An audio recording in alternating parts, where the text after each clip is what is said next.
Jésus, je n'ai que toi. Je n'ai que toi, Seigneur. Je n'ai que toi. Je n'ai que toi, Père. Je n'ai que toi. Ok, gloire à Jésus. Mais le thème qui nous rassemble ici aujourd'hui, bâtis ta vie et ton église sur les 4 colonnes. Ce que je vais te dire, tu n'es rien sans ton église. Je reprends, pour celui qui n'a pas bien suivi. Tu n'es rien sans ton église. Et tu verras pourquoi. Or, c'est un concept qu'on a tellement négligé. Nous devons être à l'aise dans l'assemblée locale. Quelqu'un veut boire l'eau, il doit avoir l'eau ici, les robinets qui coulent pour abreuver les gens. Oui, parfaitement. Mais nous allons voir comment la prospérité attrape, je dis bien attrape, ceux qui s'occupent de leur assemblée locale. Bien aimé, l'église est une idée de Dieu, pas des hommes. Mais l'homme a voulu donner un sens à l'église. L'église, c'est l'idée de Dieu. L'église n'existait pas dans l'Ancien Testament. C'est Dieu lui-même qui a institué l'église.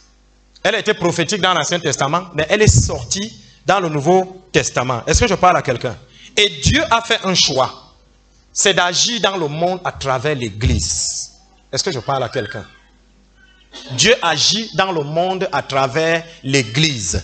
Si nous recevons les bénédictions dans l'assemblée locale, pourquoi pour bénir Dieu, pour bénir certaines choses de Dieu, vous attendez seulement que ce soit universel?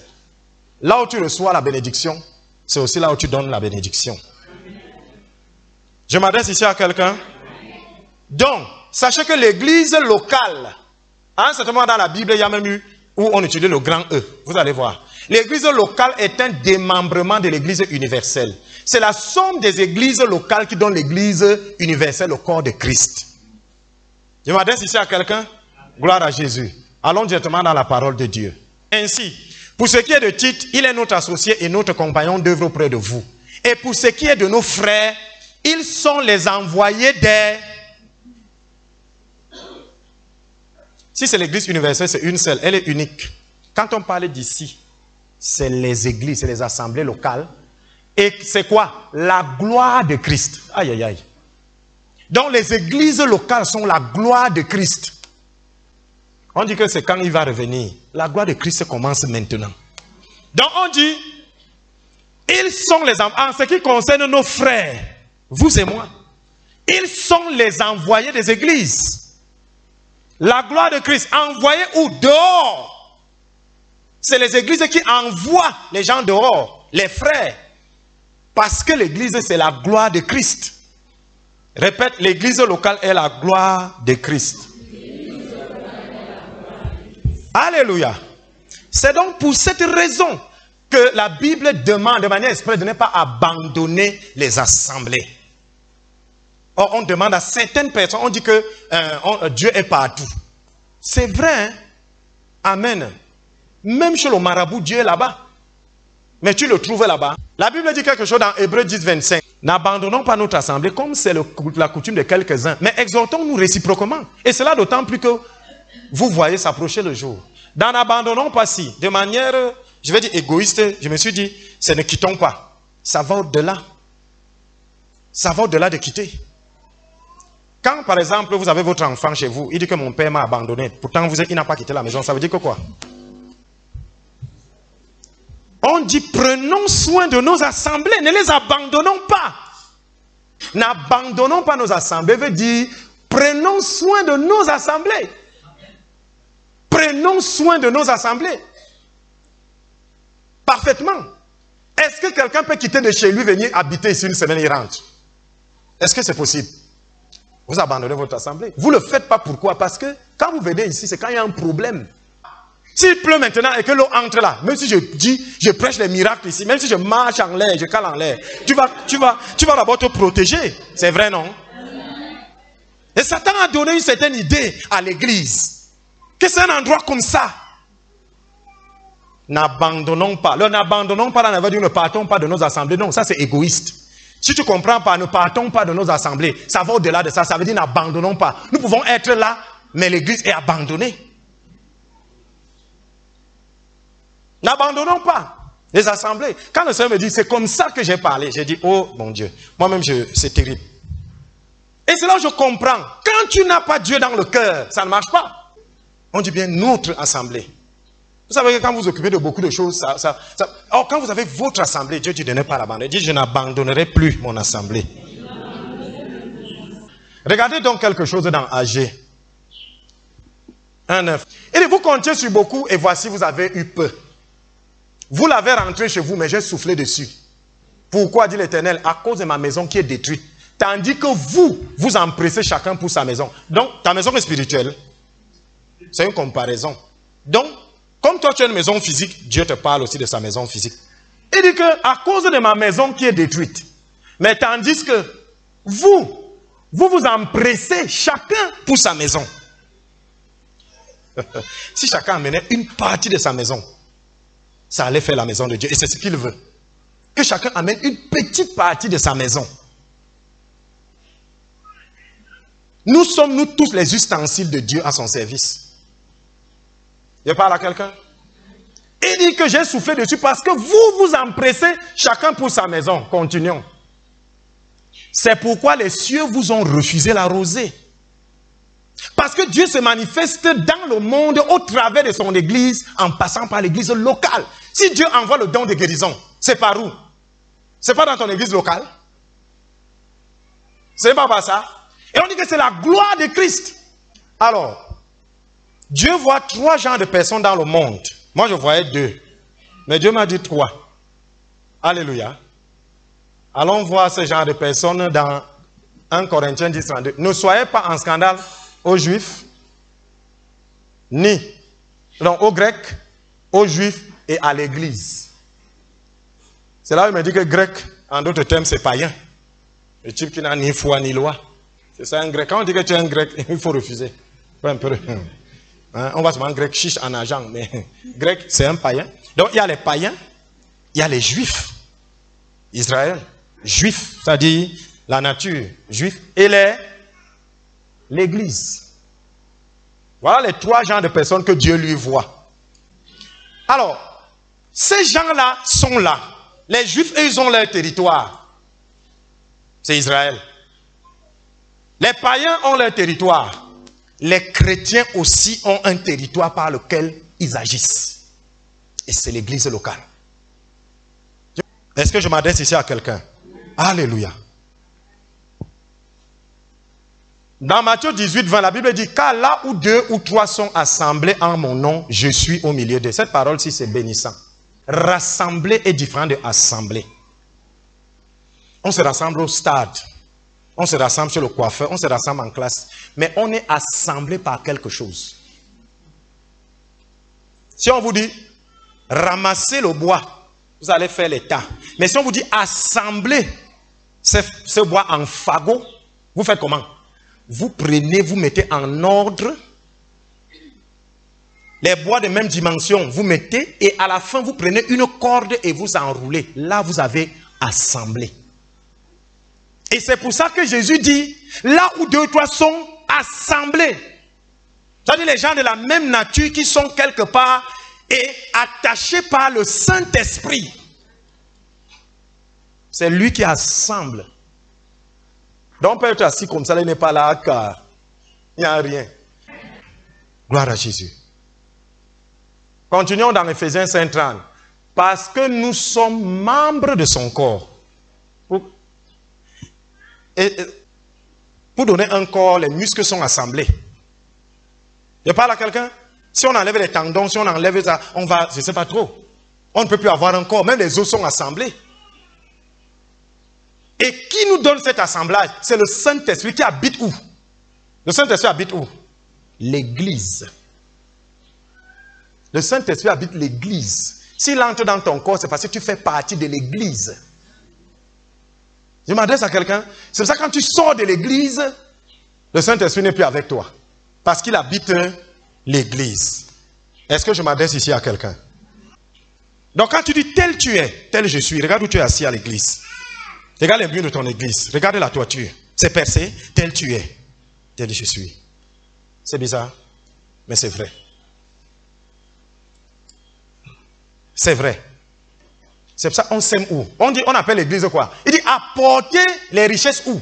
dans la maison du trésor, afin que vous ayez la nourriture chez vous. Allons dans Actes. Regardez dans Actes 9, 4 à 5. Il tomba par terre et il entendit une voix qui lui disait, salut Seigneur, pourquoi me persécutes-tu? Jésus est au ciel. Mais parce que vous touchez aux assemblées locales, Jésus dit que vous le persécutez. Donc Jésus s'identifie à ton assemblée. Tu m'adresses aux gens. Jésus s'identifie à l'église. Et l'église, pour que toi tu agisses dans l'église, c'est à partir de ton assemblée locale. La Bible dit que l'homme qui ne s'occupe pas de sa famille et qui s'occupe d'abord de dehors est pire qu'un païen. Non, prenez seulement ça dans l'aspect, comment dire, égoïste qu'on nous parle. Non, nous avons une famille chrétienne. Si vous êtes de cette famille chrétienne, de cette assemblée locale, et que vous bénissez une autre assemblée, vous êtes pire qu'un païen. Parce que les bénédictions que Dieu vous donne, c'est à partir d'ici. C'est vos frères ici. C'est pour ça qu'on n'est pas béni avec ces petites choses-là. Maintenant, Acte 9, 4 à 5, il tomba par terre et il entendit une voix qui lui disait, salut, salut, pourquoi me persécutes-tu? Il répondit, qui es-tu? Lui, il persécute les gens. Mais quelqu'un vient lui dire qu'il le persécute. Il dit donc, qui es-tu? Et le Seigneur lui dit, je suis Jésus que tu persécutes. Vous pouvez toucher à la chair de Jésus, vous ne pouvez pas. Mais dès que vous touchez à un membre de l'église, vous avez touché à Jésus. Il s'identifie à son église. Parce que c'est la gloire de Christ. C'est sa gloire. Les assemblées locales sont la gloire de Jésus. C'est pour ça que si vous touchez aux assemblées locales, vous avez touché à Jésus en personne. Il a dit, il te serait dû de regimber contre les aiguillons. On lui a annoncé la prophétie. Est-ce que je parle ici à quelqu'un? Alléluia. Allons dans Luc chapitre 1, verset 35. C'est la naissance de Jésus. L'ange lui répondit, le Saint-Esprit viendra sur toi. C'est le Saint-Esprit qui a fait naître Jésus, qui a fait la conception, non? Le Saint-Esprit viendra sur toi et la puissance du Très-Haut te couvrira de son ombre. C'est pourquoi le Saint-Enfant qui naîtra de toi sera appelé Fils de Dieu. Alléluia. Allons dans Actes. Le jour de la Pentecôte, c'est la naissance de qui? L'Église. Par qui? Ils étaient tous ensemble dans le même lieu. Tout à coup, il vint du ciel un bruit comme celui d'un vent impétueux et il remplit toute la maison où ils étaient assis. Vous voyez? Le Saint-Esprit fait naître Jésus et c'est le Saint-Esprit qui fait naître l'Église. Par un médecin, la femme accouche à l'hôpital. Quand Dieu parle dans la Bible, faites très attention aux symboles. Faites attention aux symboles. Luc était médecin. Donc vous voyez, je parle ici à quelqu'un. Ça veut dire que l'Église, que ce soit l'assemblée locale ou la grande assemblée, c'est Jésus en fait. C'est Jésus, les mêmes conditions de la naissance de Jésus, vous remarquerez que c'est les mêmes conditions pour la naissance de l'Église. Est-ce que je parle ici à quelqu'un? Donc en d'autres termes, quand vous êtes dans l'Église, dans une assemblée locale, vous êtes dans le corps de Christ, vous êtes un membre de ce corps. Bon, imaginez donc, bien aimé, vraiment les médecins ici, je ne sais pas, peut-être que je n'ai pas étudié beaucoup la médecine. Est-ce qu'il y a un organe qui peut être à la fois à la tête, aux reins, aux pieds, aux mains, aux coudes, au ventre? Il y a un organe comme ça. Toi, tu te balades donc pour partir où chaque fois comme ça. Je reprends. Nous sommes les membres du corps de Christ. Le jour qu'on part t'opérer, si c'est qu'on rate, on ampute ton pied ici et les deux pieds, on dit que bon, on doit remettre. Si on inverse, on prend le pied gauche, on court au pied droit, on prend le pied droit, on court au pied gauche. Quand tu vas sortir là, tu es quoi? Tu es un être comment? Tu vas ressembler à quoi? Voilà pourquoi les gens qui se baladent là, ils n'ont pas de place dans les assemblées. Nous sommes membres de son corps et chaque corps a un endroit. Si tu es le pied, tu es le pied. C'est pour ça que la bénédiction t'échappe. Et aucune des assemblées ne se ressemble. Aucune. Deux assemblées ne peuvent pas se ressembler. Ce n'est pas possible. C'est rare de voir un membre ressembler à l'autre. Même les mains, si. C'est la main droite. Il n'y a pas main droite. Hein? C'est la main droite et la main gauche. Donc, si nous sommes membres du corps de Christ, et que c'est au travers des églises locales où nous participons au corps de Christ, Tu te balades alors pourquoi? Allons un peu dans Matthieu 18, 18 à 19. La Bible dit, je vous le dis en vérité, tout ce que vous lierez sur la terre sera lié dans le ciel, et tout ce que vous délierez sur la terre sera délié dans le ciel. Je vous dis encore que si deux d'entre vous s'accordent sur la terre pour demander une chose quelconque, elle leur sera accordée par mon Père qui est dans les cieux. Cette parole-ci aussi, c'est une grande bénédiction, mais mal utilisée.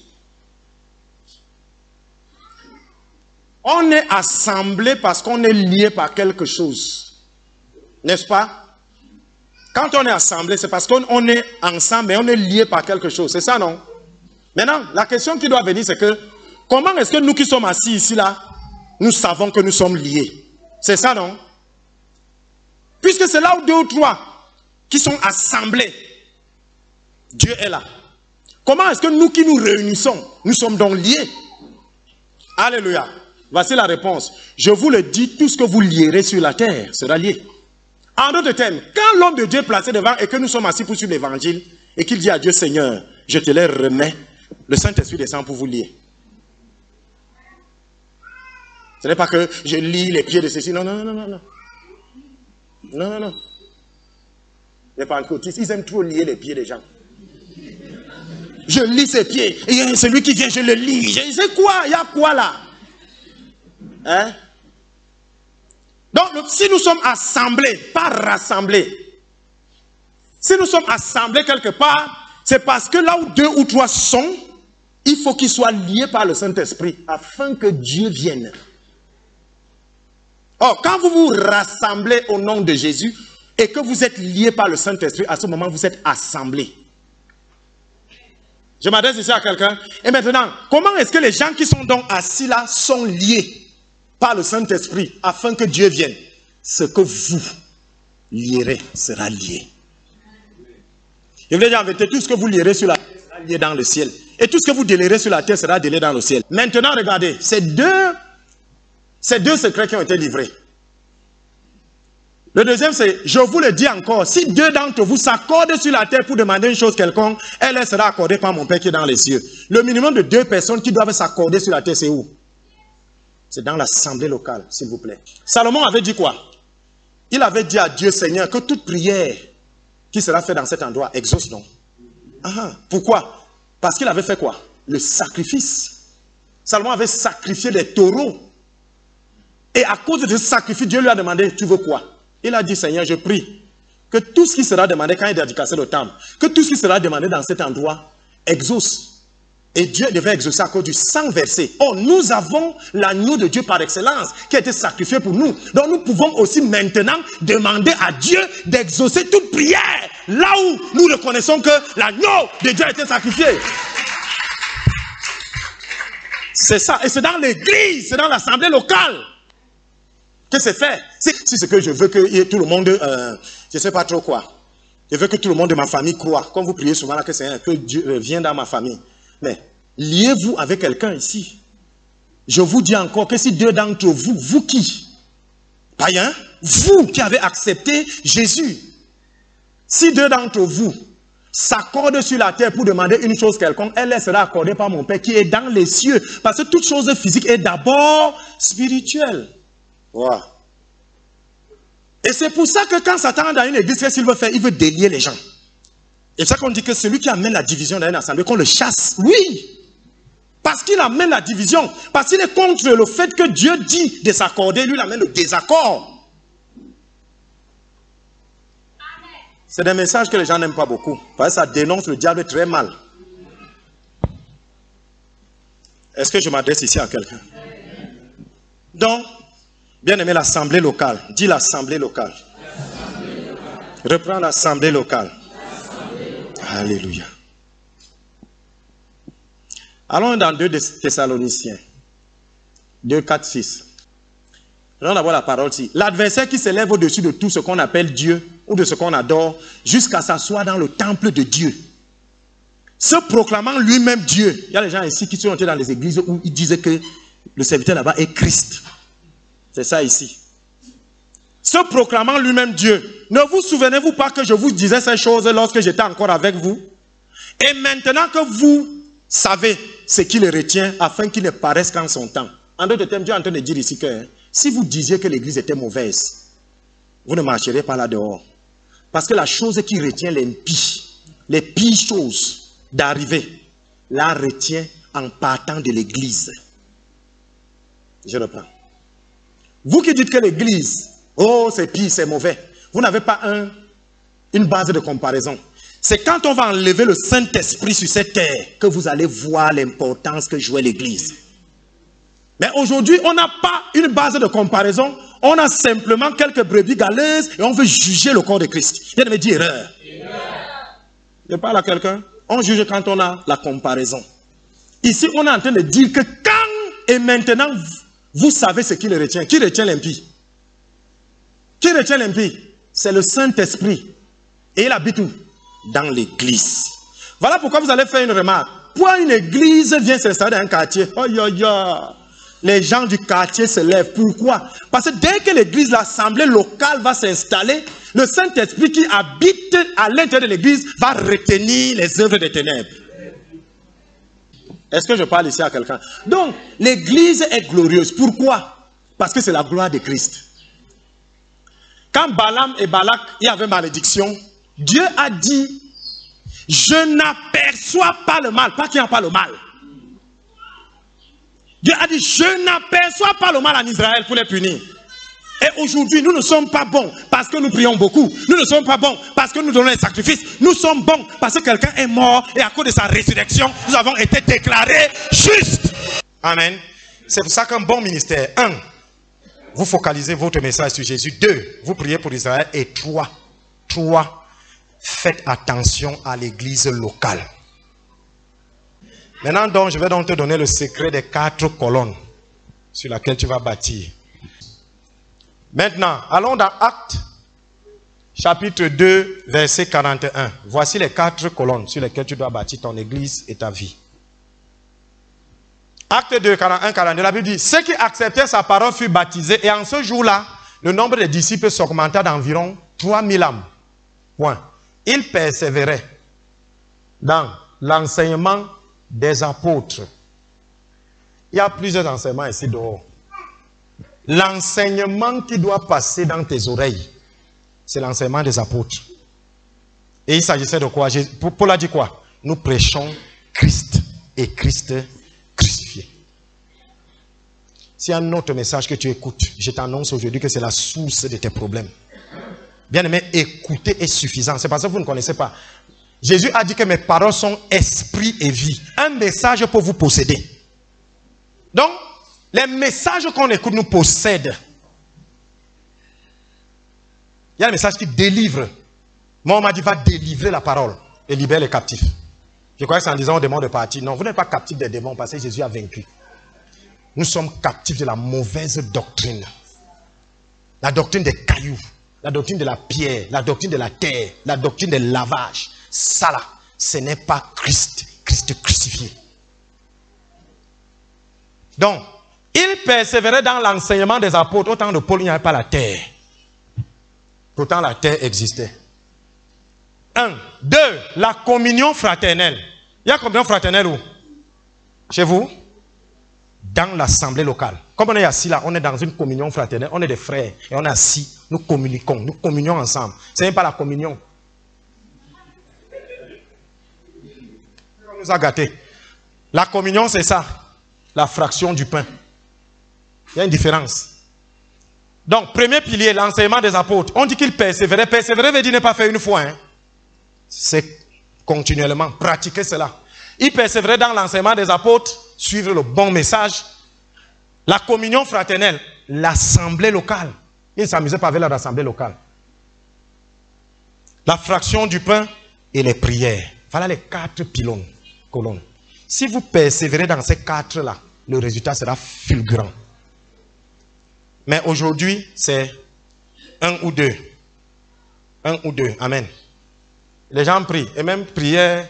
Quand on dit prière ici, la Bible parle de tout genre de prière. Et il y a une prière par excellence, qu'on ne vous cache pas. Une prière des prières. Vous parlez en langue. L'apôtre. Acte 6, 7. La parole de Dieu, donc, à cause de ça, se répandait de plus en plus. Le nombre de disciples augmentait beaucoup à Jérusalem et une grande foule de sacrificateurs obéissait à la foi.